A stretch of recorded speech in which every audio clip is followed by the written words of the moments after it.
Bonjour à tous et bienvenue sur Mosaïque Cristal. Il n'y a pas que les écoliers qui retournent en classe en septembre, il y a aussi les auditeurs de l'Université populaire Sarreguemines-Confluence. Patrick Gisberger est là pour nous en parler. Bonjour. Bonjour. Et merci de participer à cette émission. On fera le point tout à l'heure. On va aussi donner la parole aux internautes et c'est Marie-Morgane qui nous dira ce qu'ils pensent de la question du jour. Coucou. Salut. Pour le moment, on est en duplex avec Marie à Sarreguemines. Bonjour Marie. Bonjour. Alors aujourd'hui, on parle beaucoup de cigarettes avec notamment Donald Trump qui envisage d'interdire la cigarette électronique. Ici en France, on parle plutôt de pollution avec les mégots qui salissent les rues et les espaces verts. Alors il y a un mot, un hashtag, un mot-clé à retenir, fill the bottle, littéralement remplir la bouteille. Sur les réseaux sociaux, Twitter, Facebook, tu le verras régulièrement. Tout est parti d'une initiative le 31 juillet dernier. Une jeune lycéenne en fait publie un tweet, une photo d'une bouteille remplie de mégots pour sensibiliser la population à la pollution de la planète, notamment liée aux mégots. Et la vidéo, dès le lendemain, devient virale. Tout le monde se prend en photo avec une bouteille, donc remplie de mégots. Il y a des slogans plus ou moins percutants. Il y en a un que j'aime beaucoup. Au lieu de ramasser des coquillages, ramasse des mégots. Ici, en Lorraine, on n'est pas forcément concerné, mais pour te donner une idée, l'Organisation mondiale de la santé, l'OMS, a publié en 2017 un rapport. 30 à 40% des déchets ramassés chaque année seraient des mégots, ça laisse songeur. Évidemment, commerce, enseignes, associations, mais aussi particuliers s'engouffrent dans la brèche. Derrière nous, une boulangerie, route de Beach à Sarreguemines, qui a profité de cette tendance pour lancer une campagne publicitaire. Plus tard dans l'émission, on aura l'occasion de s'entretenir avec un des co-gérants de cette enseigne. Merci Marie et puis merci à Uranie pour le cadrage. On revient donc vers vous dans quelques instants. Voici d'abord le condensé de l'actu du secteur en 60 secondes.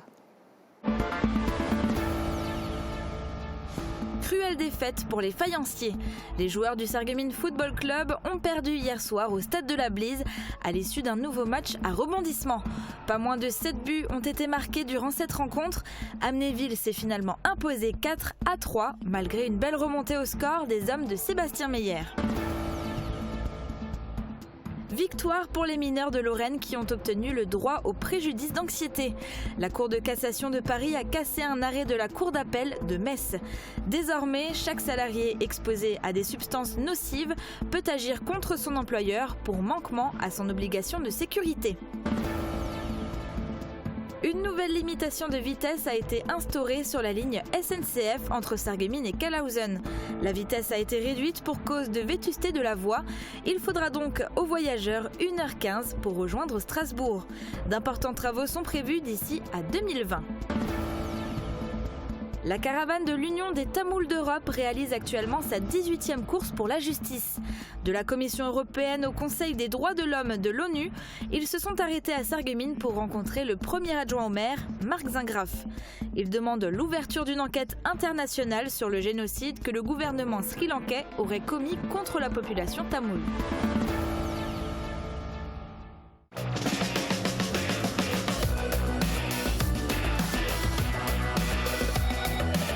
Avec l'Office de tourisme, le territoire rayonne du local à l'international.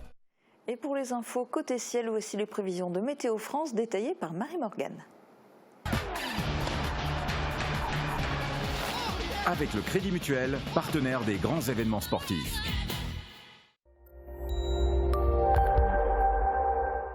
Demain matin, le ciel sera très nuageux et se couvrira de plus en plus.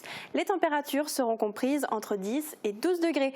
L'après-midi, il y aura une légère amélioration. Le ciel va se dégager pour laisser passer quelques éclaircies. Les températures seront comprises entre 20 et 24 degrés.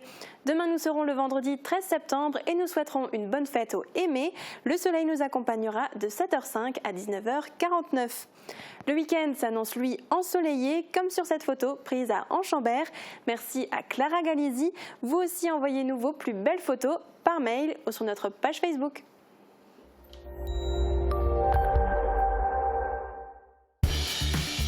Je dois mon esprit d'ouverture à d'ingénieux créateurs. Fermap, des fenêtres étudiées pour vous. Fill the bottle à Sarreguemines aussi, il y a des personnes qui se mobilisent.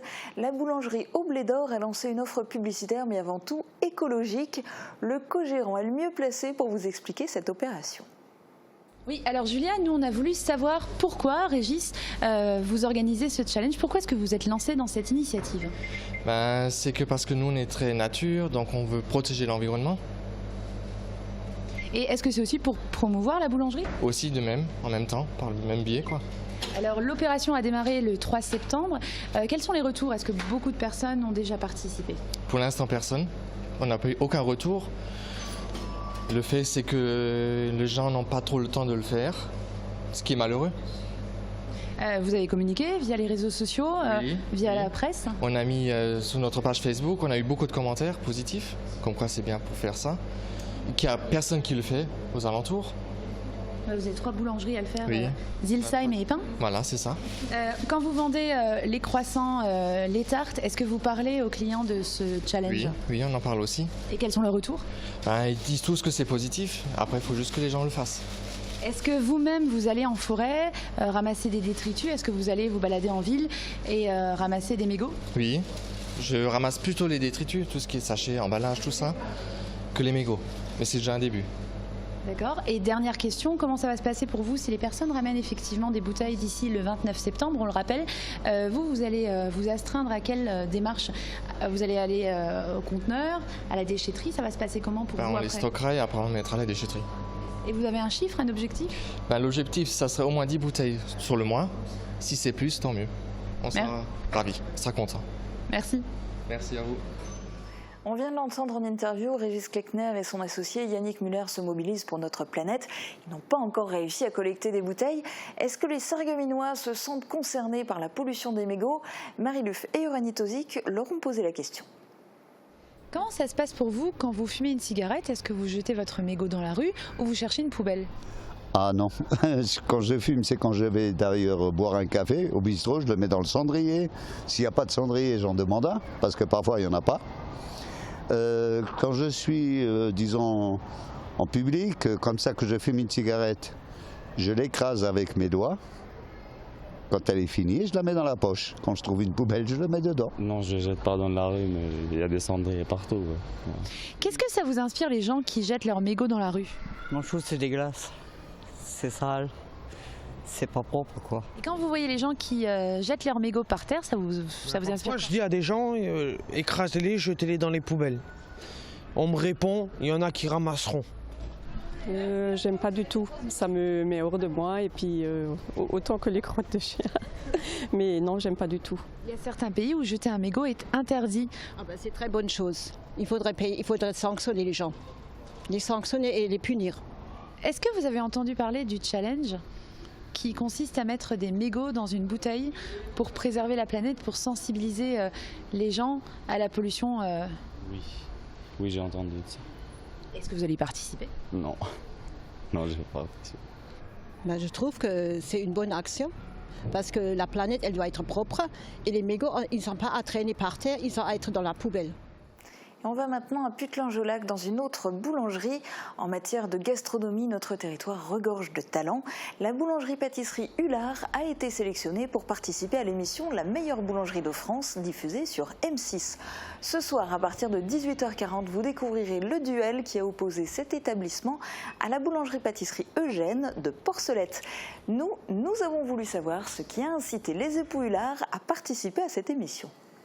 Depuis notre ouverture en 2012, on a quand même déjà beaucoup avancé, progressé dans nos produits, dans notre équipe et tout. Donc on s'est dit, allez hop, on accepte le défi et puis c'était vraiment une belle expérience. Et en même temps, ça fait un peu une récompense pour toute l'équipe et c'était vraiment chouette de pouvoir mettre en avant ce qu'on sait faire et puis toute notre équipe en général. La boulangerie-pâtisserie Hullard a-t-elle été sélectionnée pour participer à la finale nationale de ce concours télévisé ? Vous le saurez en regardant l'émission ce soir et demain, jour de l'annonce du verdict. L'actualité internationale s'invite à l'hôtel de ville de Sarreguemines. La caravane de l'Union des Tamouls d'Europe a une nouvelle fois fait étape dans la cité faïencière. Ses représentants souhaitent l'ouverture d'une enquête internationale sur le génocide que le gouvernement sri-lankais aurait commis contre la population tamoule. Guillaume Dumonteil était sur place. C'était en 2009, l'apogée et la fin de la guerre civile entre le gouvernement sri-lankais et l'opposition tamoule. Une victoire décisive et sanglante de l'armée de cet État insulaire situé au sud-est de l'Inde. D'après l'Union des Tamouls d'Europe, les militaires auraient tout simplement commis un génocide en ôtant la vie à plus de 150 000 personnes. Après 10 ans qu'il n'y a aucune progression qui a été faite envers les peuples tamouls, dans le gouvernement sri-lankais, parce qu'en 2015, l'ONU a adopté une résolution, c'est-à-dire une enquête hybride, et le gouvernement sri-lankais était toujours en train de refuser cette enquête. Depuis de nombreuses années, l'Union des Tamouls d'Europe se mobilise pour obtenir l'ouverture d'une enquête internationale sur les crimes de guerre, les crimes contre l'humanité et le génocide que les gouvernements sri-lankais auraient commis contre le peuple tamoul depuis 1948. Elle effectue actuellement la 18e édition de sa caravane afin de rencontrer les élus dans toute l'Europe. Ses représentants sont partis en vélo le 4 septembre de la Commission européenne à Bruxelles. Ils pédalent depuis, du matin jusqu'au soir. Ils sont allés au Luxembourg, en Allemagne et en France à partir du 9 septembre où ils se sont arrêtés à Sarreguemines. 2 rassemblements ponctuent leur périple, un premier à Strasbourg et un second à Genève le 16 septembre devant le Conseil des droits de l'homme de l'ONU. L'occasion pour eux de demander, une nouvelle fois, l'ouverture d'une enquête internationale sur le génocide que les autorités sri-lankaises auraient commis en 2009 contre la population tamoule.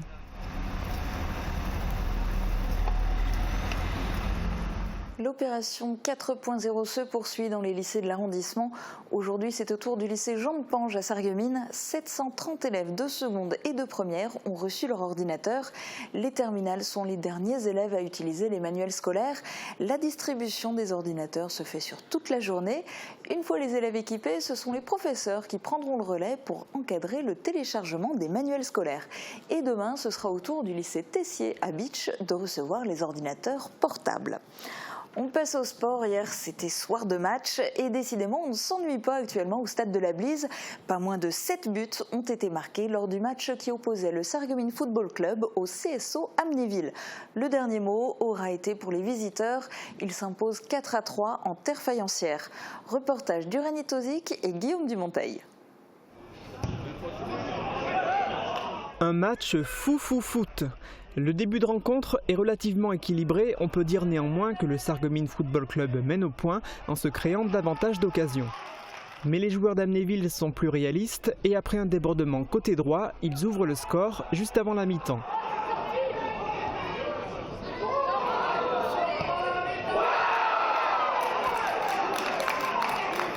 Au retour des vestiaires, la rencontre devient dingue. Les joueurs à la tenue fluo au centre combinent bien dans la surface et envoient le ballon derrière la ligne pour faire le break. 2-0 pour les visiteurs. On paye nos erreurs très cher. Un autre aspect du jeu des joueurs du SFC est également à mettre en avant, leur caractère, car ils ne se sont pas laissés faire. Ils réduisent l'écart par bas, puis égalisent grâce à Alex Mendy. Malheureusement, quasiment dans la foulée, les joueurs d'Amnéville se montrent froids de réalisme et reprennent 2 buts d'avance grâce à leur redoutable attaquant.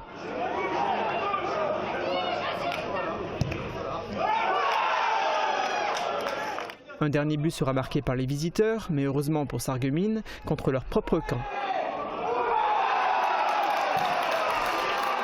Score final, 4-3 pour Amnéville. Grosse déception côté sarregueminois, d'autant que les faïenciers, en toute fin de rencontre, étaient tout proches d'égaliser. Un bilan qui est forcément négatif puisqu'on a 0 points. Après, je suis déçu pour les joueurs, surtout parce que je pense qu'ils ont fait un match cohérent. Je suis fier de leur prestation malgré tout, parce qu'ils n'ont jamais rien lâché, ils ont continué à jouer, ils ont créé des occasions. Compte tenu de l'état d'esprit des joueurs sarregueminois, nul doute que la roue finira par tourner et qu'ils parviendront à obtenir des résultats et des points dans les prochains matchs. Sarreguemines descend à la 7e place du classement. Le trio de tête, c'est Raon-l'Étape, suivi de la réserve du FC Metz, puis de Sarre-Union. Amnéville est 4e. Prochain match de championnat le 21 septembre. Pour le SFC, ce sera à domicile face à Ilkirch Grafenstaden. Et avant cela, il y a la Coupe de France. Le Sarreguemines Football Club affronte Sourtes ce samedi à 17h dans le Pays de Bitche. Résumé du match en images lundi dans notre émission Plus de sport. Côté culture, à Sarreguemines, le conservatoire à rayonnement communal a fait sa rentrée, mais les nouveaux peuvent encore s'inscrire jusqu'au 30 septembre. Il reste des places en violon alto, violoncelle, harpe, cor, trombone, flûte traversière, saxophone, orgue orgue et clavecin. Rendez-vous au square de la Vieille Ville à Sarreguemines. Les tarifs sont de 80 € par trimestre pour les habitants de Sarreguemines et 112 € par trimestre pour ceux qui viennent d'une autre commune. On est aussi en pleine période d'inscription à l'Université populaire Sarreguemines-Confluence. On en parle dans un instant avec son directeur Patrick Guisberger. A tout de suite. Une médiathèque et 13 bibliothèques. Au pays de Beach, la culture, c'est tout un réseau.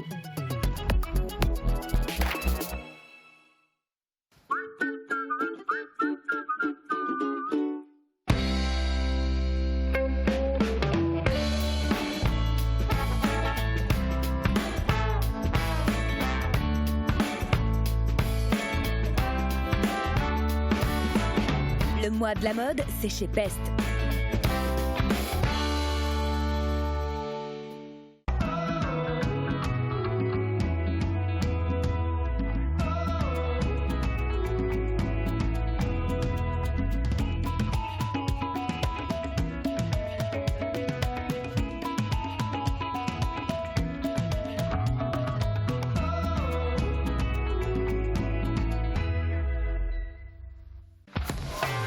L'atelier gourmand, l'étape gourmande en zone industrielle de Sarreguemines. Du pain frais toute la journée, des pâtisseries artisanales, des hamburgers maison fraîcheur garantie et tout un assortiment de pizzas et de sandwichs. Passez nous voir et pensez au drive. En ce moment, destination évasion avec le wrap Viva Mexico et le menu bacon New York. Toutes les tendances déco sont chez Pink, saison par saison. Et pour toutes les occasions, votre paradis déco vous accueille sur plus de 1000 mètres carrés. Venez chez nous. En plus, le parking est gratuit à l'arrière du magasin. Pink, à Sarrebruck, à côté de l'Europa Galerie. Et maintenant, je vais vous mettre l'appareil auditif. Ok, très bien. Voilà. Est-ce que vous m'entendez mieux? Ah oui, clairement, là, ouais. À la passion de l'audition, bénéficiez de l'accompagnement et de l'expertise de nos conseillers.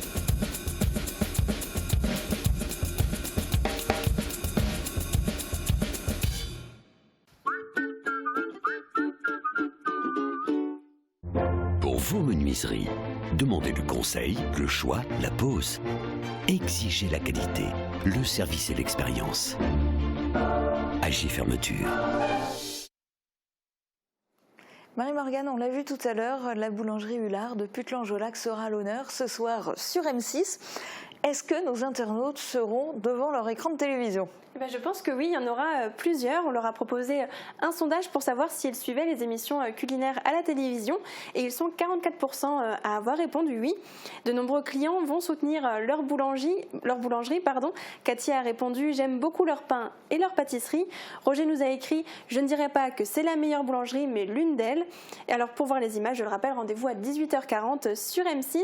Alors par contre, René nous a répondu « Je ne regarde pas les émissions culinaires car j'ai déjà assez faim sans cela ». Alors imaginez avec. Merci Marie-Morgane. Et maintenant, pour ceux qui ont soif de savoir, il y a l'Université populaire. Patrick Guisberger, on peut tout apprendre ou presque à l'Université populaire. Quelles sont les disciplines phares à Sarreguemines ? Alors, un socle solide, les langues, mais comme dans toutes les universités populaires. Et puis, c'est vrai que nous avons un domaine, je vais l'appeler sciences humaines et arts, qui est très développé, qui rencontre un succès certain depuis, c'est la 15e rentrée cette année, donc voilà déjà une longue histoire. Donc ça, ce sont vraiment les domaines de prédilection qu'on offre et qui est une originalité, je pense, à Sarreguemines. Alors en plus de ça, vous arrivez chaque année à essayer d'avoir un petit peu des nouveautés, des choses qui se rajoutent. Cette année, on a quoi ? Alors cette année, il y a des rencontres littéraires, alors un rythme une fois par trimestre. On va faire cela avec comme premier invité Denis Ergotte, qui écrit depuis fort longtemps, romans, nouvelles, bande dessinée aussi. Donc ce sera notre premier invité cet automne. Et puis nous verrons ensuite comment cela va se passer, comment le public va adhérer à cette manifestation. Alors le public, justement, parlons-en de manière générale pour l'ensemble des cours, des activités que vous proposez. Vous vous adressez à qui? Est-ce qu'on a surtout des retraités? Est-ce que ce sont des actifs qui viennent un peu, entre guillemets, en cours du soir? Est-ce que ce sont des étudiants qui viennent compléter leur cursus? Qui s'inscrit chez vous? Alors, chiffre de l'Assemblée générale de l'an passé, moyenne d'âge 59 ans, environ 50% de retraités. Donc on est plus sur les seniors, je dirais. Mais bien sûr, c'est ouvert à tout le monde. Quand je dis tout le monde, c'est 18 ans donc pour les adultes. On n'a pas de cours pour les enfants. Et les plus jeunes sont quand même très très peu nombreux. Les étudiants ne viennent pas ici chez nous. Ils ont déjà fort à faire sur le plan de leurs études. Et puis il y a un autre tissu associatif qui répond peut-être autrement. En tout cas, c'est quand même les gens qui ont plus de temps, les retraités. Et puis par contre, la tendance qu'on a remarquée, c'est qu'il y a de plus en plus de monde qui fait de plus en plus d'activités à l'UP. Donc les gens ne viennent pas juste pour une discipline en fait. Non, ils viennent pour 2, 3, voire 4 soirées, 4 disciplines. Donc ça, c'est un peu la nouveauté. On a constaté qu'il y a vraiment là une fidélisation du public. Alors du coup, quand vous voulez lancer un nouveau cours, une nouvelle activité, vous faites en fonction de ce qui vous est beaucoup demandé, vous faites en fonction de si vous réussissez à trouver des animateurs, des profs. Comment ça fonctionne pour créer une nouvelle discipline à l'Université populaire ? Voilà, on essaie d'avoir une idée qui puisse correspondre effectivement à une demande. Et puis, je crois que c'est souvent la rencontre aussi des deux. Il y a d'une part des formateurs qui proposent, et puis on essaie de voir si cela peut cadrer, si cela peut marcher aussi d'une certaine façon. On peut essayer. Et puis d'autre part, il y a ce que nous-mêmes, au niveau de notre petite équipe, on essaie d'entrevoir et puis de proposer. Alors pour toutes ces différentes disciplines qui sont proposées cette année, les gens peuvent retrouver toutes les infos sur le site internet, c'est upsc-asso.fr. On peut s'inscrire jusqu'au 30 septembre à peu près toutes les disciplines, parce qu'il y a certaines choses qui ont été complètement prises d'assaut, qui affichent déjà complets. Tout à fait. Donc il y a des cours de langue débutants qui sont déjà complets. L'anglais, il y a les cours de céramique raku complets, il y a l'œnologie complet, il y aura peut-être encore quelques petites inscriptions pour certains cours d'œnologie, mais certains sont complets. L'économie animée par Raphaël Didier est complet, mais il y a encore des possibilités, il faut se saisir du catalogue du programme. D'accord, donc il y a encore des possibilités, y compris dans les langues d'ailleurs. Dans les langues, d'autres cours en art, en philo, etc. Ce n'est jamais académique, c'est vraiment dans la convivialité, l'échange, donc il faut vraiment un peu dépoussiérer. Pour certains, le terme d'université peut faire peur, donc il ne faut vraiment pas être rebuté par cela. On n'est pas dans un système avec des notes, des examens, des sanctions, mais des diplômes non plus du coup. Non, non plus. On ne peut pas le faire reconnaître. Et c'est vrai que les universités populaires, Sarreguemines comme dans le reste de la France, on voit par rapport à nos voisins allemands, on souffre un peu d'un manque de notoriété. C'est beaucoup plus une habitude, un réflexe en Allemagne d'aller à l'université populaire. Tout à fait. Ils ont pignon sur rue, c'est énorme. En Allemagne, c'est tout comme dans les pays scandinaves. Il y a vraiment un programme très très vaste et puis une reconnaissance. Tout le monde connaît, tout le monde sait ce qu'est une université populaire. Alors une manière aussi de se faire connaître, c'est qu'en dehors des disciplines qui sont enseignées de manière hebdomadaire pendant tout un semestre, il y a aussi plein de rendez-vous plus ponctuels que vous proposez. Il y a des choses en partenariat, il y a des choses directement organisées par l'Université populaire. Alors il y a des sorties, des conférences, des visites, il y a pas mal de rendez-vous au cinéma aussi. Il y a beaucoup de rendez-vous au cinéma, oui. Ça, c'est une des spécificités quand même de notre université populaire, d'avoir créé avec les cinémas forums, d'être partenaire et d'avoir développé beaucoup d'actions. Donc, Cinéphile, ce rendez-vous mensuel, animé par Philippe Creux depuis maintenant, c'est la 2e année. Il y aura le Festival du film arabe décentralisé. Ensuite, on aura le Festival du film italien décentralisé, donc d'une part Famec, ensuite Villerue. Et puis il y a des films du répertoire, il y a des rendez-vous ponctuels, donc énormément de choses. Et puis il y a des manifestations auxquelles on se lie parce qu'elles nous semblent dignes d'intérêt, de grand intérêt. Il y a cette péniche littéraire qui va venir à Sarreguemines, accoster à Sarreguemines avec des auteurs tels que Marie Desplechin, Jean Echenoz, Guy Delisle qui vont être là donc pour des soirées. Donc là il faut vraiment aller sur le site soit de la ville, soit des cinémas pour voir le programme complet et à jour pour nous suivre dans nos partenariats aussi, dans nos collaborations. Eh bien, bonne année universitaire, du coup, à l'Université populaire. Merci beaucoup d'avoir été notre invité. On va rappeler le site internet de l'Université populaire Sarreguemines-Confluence, c'est upsc-asso.fr. Et puis, toutes les infos donc, sont sur le site. Nous aussi, on relaye régulièrement les événements que vous proposez, que vous co-organisez, et on les relaye dans la chronique des sorties. On va d'ailleurs découvrir maintenant les bons plans de Marie-Morgane pour ce week-end. Qu'est-ce que tu nous proposes? Alors on va commencer par jouer. Ce week-end aura lieu la première édition de la SAR en jeu. Ce sera à l'hôtel de ville de Sarreguemines. Alors il y aura des activités pour tout le monde, des jeux de cartes, un espace gaming avec des tournois, un espace petite enfance, un espace handi-jeu. Bref, si vous voulez passer un bon moment en famille ou entre amis, c'est l'endroit idéal. Rendez-vous samedi de 10h à minuit et dimanche de 10h à 18h et il y aura de la restauration sur place. Il y a aussi ce week-end un événement idéal pour ceux qui aiment jardiner. Ça se déroule dimanche à Beach. C'est ça, ce sera la fête des bulbes. Alors l'automne arrive et il faut déjà préparer la floraison du printemps prochain. À partir de 11h, 20 exposants seront présents au Jardin pour la Paix. Les jardiniers de la ville tiendront leur traditionnel stand de bulbes avec plus de 10 000 pièces. Des ateliers seront proposés et à 16h, vous pourrez profiter d'un spectacle, Les Étincelles Poétiques. La compagnie Lucas Maros interprétera des textes poétiques sur le thème de l'eau. Et puis il en faut pour tous les goûts, alors tu as aussi une idée de sortie pour ceux qui préfèrent se reposer le week-end. C'est ça, alors vous allez pouvoir vous détendre au salon du Zen et du Bien-être. Le rendez-vous est donné à la maison de quartier Beau Soleil à Sarreguemines.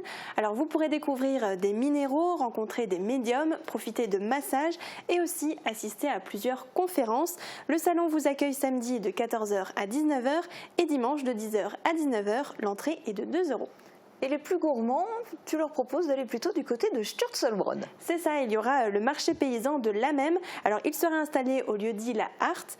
De nombreux stands de producteurs et artisans des Vosges mosellanes seront présents pour vous faire goûter leurs spécialités. Rendez-vous à partir de 10h, l'entrée est libre. Et c'est la première fois qu'il a lieu à Sturzelbrunn. Pour ceux qui sont vraiment branchés sucrés et absolument sucrés, il y a un super rendez-vous. Oui, la direction Sarrebruck pour le salon Cake Sensation. Plus de 50 exposants seront sur place. Il y aura des démonstrations, des ateliers de pâtisserie et aussi le plus grand concours de cake design du sud-ouest de l'Allemagne. Le salon sera ouvert samedi et dimanche de 9h30 à 18h à la Saarlandhalle. L'entrée est de 10 € pour les adultes. Et après tout ça, histoire d'éliminer un peu les calories emmagasinées, tu as une autre idée de sortie? C'est ça, alors je vous propose de participer à une marche solidaire. Les Bouchons de l'Espoir 57 organisent la marche des héros ce dimanche à Roulin. Le départ sera donné au stade, vous pourrez partir entre 8h et 11h. Le parcours de 8 km est accessible à tous. L'inscription est de 3 € et l'argent récolté sera reversé au service d'onco-hématologie pédiatrique du CHU de Strasbourg et à l'hôpital des enfants de Nancy-Vendeuvre. Merci Marie-Morgane. Parce que là, vraiment grâce à toi, nos téléspectateurs n'ont plus qu'à se concocter leur programme pour ce week-end. C'est la fin de cette émission. On vous donne rendez-vous demain dès midi sur Mosaïque Cristal.